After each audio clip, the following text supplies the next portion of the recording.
ये देखें sir, farm बन रहा है, अभी हम काम में बिज़ी हैं तो इसलिए जो है ना माल नहीं आ रहा। तो माल आएगा इंशाल्लाह अभी 2-4 दिन। माल को अभी लेट हो रही है ना, आप लोग के बार बार मैसेज कर रहे हैं कि माल नहीं आ रहा, ये नहीं हो रहा, वो नहीं। भाई अभी फार्म बना रहे हैं ना, सर्दी की वजह से ना धूप नहीं आ रही थी, तो सर्दी की वजह से सबको चेंज करना पड़ा हमें।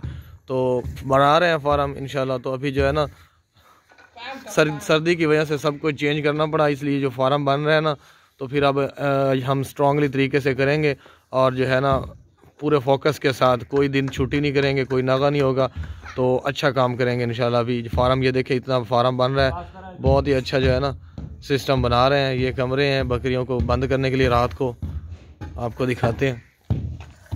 अभी छुट्टी की हुई है, माल नहीं ले रहे, इसलिए नहीं ले रहे क्योंकि अभी सेटिंग नहीं सही हो रही ना।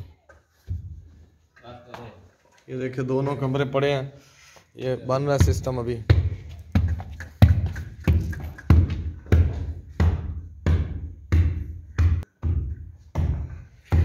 ये है 5 मरले में,